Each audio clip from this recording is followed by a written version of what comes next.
got a result, but we should have got an even bigger result. We should have won. I think it's fair to say that I think we deserve to win the game. I know it's a fairly even, between the boxes in the game, but we kept maybe the most dangerous duo in Song and Kane extremely quiet tonight, and we created a lot of good chances and opportunities where we should have scored.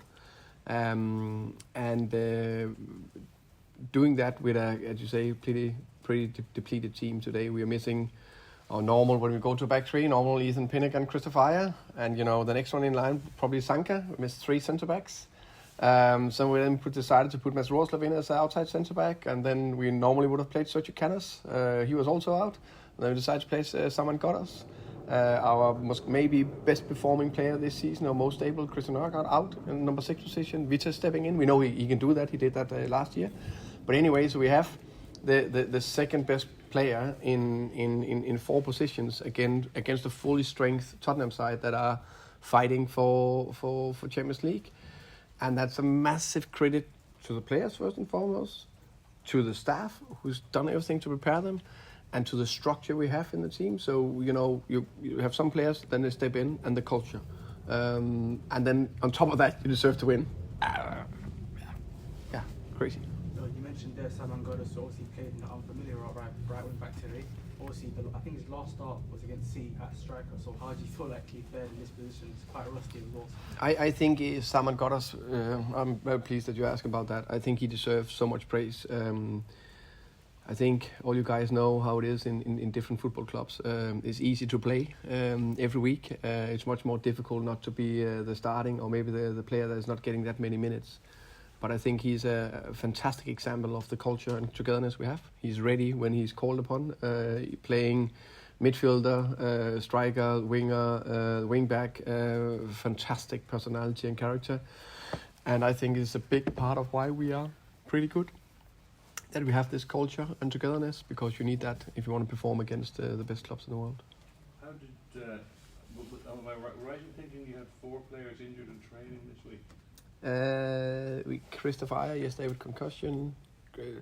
Nørgaard was probably, that was a heavy contact to his shin from last game that we thought could be ready, but he couldn't. That was it. Ethan last week as well, and then Sergio and Sanka was the week before. So only one actually in training, but yeah. So it wasn't like you overtrained them, or the training was too intense. We train very hard, and that's why we're one of the best and fittest team in the league. But we try to. I get some restrictions sometimes from my head of performance. Thomas, Christian spoke after the game about you knew how Spurs were going to set up. They're a brilliant team, but you know how they're going to play. How does that affect your preparations compared to playing other teams at the top of the table, that you do at least know what they're going to do, even if it's hard to stop it? In some way, it's easier to prepare for, but it's not that easy to stop. I think we've seen that before. The last 2 games, Tottenham were the highest scoring teams and scored goal for fun. So we know if you get a little bit too open, or they maybe get the first goal, all these things, then that's just changed the dynamic in the game. But no doubt that when you know some clear patterns, I personally like that myself, if we can create that more, because I believe that also gives some structure to the players. But of course, when you prepare against some clear situations, you try of course to stop it, and when it works, like it did today for us, of course it's fantastic. But there's always be some crucial moments in a game where we need to have a defining block or sprint back getting under. But yeah. Thomas, Christian looks to have elevated a lot of the other players around him. Ivan Toney, I know didn't score today. I know he's had a great season, but he looks such a threat, and obviously getting onto Christian's set pieces. How has both his talent but also his mentality of being such a top player influenced the rest of the team? I would say obviously his talent, as you say, as his abilities is very good, and of course every team that get a player that can walk straight into the starting 11 is a lift, and of course with Christian quality. So that's just in itself a help. I think his personality fits perfect to our culture. He's I said that a few times, but his attitude, where he's confident but humble, fits bang on to what we try to create. He's a massive team player, but of course confident in the way he plays and the way his abilities and what he's capable of. But also he's down, because he's that humble, down to earth. He's his interaction with every player is very good. And that of course helped the team, and help him settling in quicker, and the team to, of course, they knew of his CV, but also to accept him quicker. Thomas, you said that you think Brentford deserved the win today.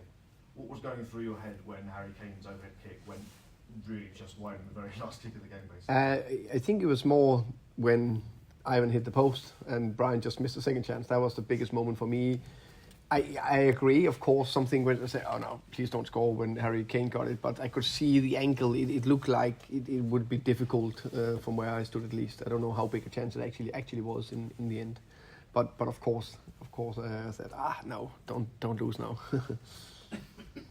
Thomas, there's a tendency among some pundits when you get a result against teams like Tottenham and West Ham to say, Tottenham and West Ham are below par. Do you think that's a little bit unfair on what you've achieved and how far you've come?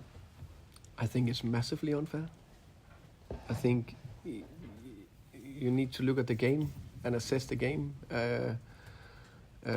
It's a season. Tell me how many teams playing at a top level every game. Not even City and Liverpool. They're just so superior. But I'm pretty sure that Klopp and Pep, they only feel they hit that top level 4 to 8 times a season. Then there's some more above average, and then there's average performance. That's football. And then you have you face an opponent that hopefully make it difficult for you. And I think today, there can't be any. When did Tottenham play last week? Yeah, it's a week ago, right? Yeah. Come on.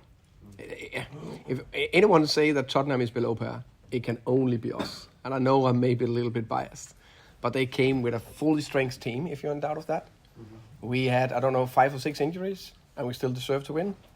I think that's amazing. Thomas, are you confident that Christian Eriksen will be here next season? That's a good question.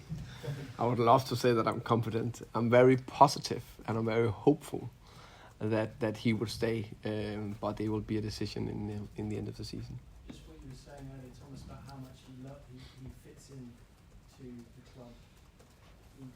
That's presumably one of your biggest draws of trying to convince him to stay. Of course I do what I can. But I think it's down to Christian, like with everything, where you need to decide if you go to one club or another, or you buy that house or another house, or you take that job or another job. There must be pros and cons. And I always say, if you can make it a 8-2 decision, so 8 things that is good and 2 that's maybe not that good, then you're in a good position. So I hope Christian makes the right choice for him and his family, and of course really hope that it will be us. You could see why Tottenham would like to have him back with them, couldn't you, from the way the game went today? I think if you played the other team, we still should have won the game. Right. We just put another player in. I think if he played for Tottenham today, I don't think they would have won either. Why not? Because I think we did fantastic. And it was not only because Christian played for us. There's 10 other players that did fantastic for us today. Thomas, just wanted to ask on Nathan Young-Coombs. He's got 31 goals this season for the Brentford B team. So is there a chance we could probably see him in the league this season and probably get a Prem debut? And how highly do you rate him as a footballer? I think Nathan is very interesting striker. I really like his abilities to run in behind and getting these small slided passes from midfielders. He's very good to attack in the last line, and his ability to press. So I think he's got a potentially great future ahead of him. And now we need to take the next step for him. Probably he needs to play some men's football. I think there's one step from B team directly into Premier League. I think you need there's maybe a step before that, but it's a player we believe a lot in.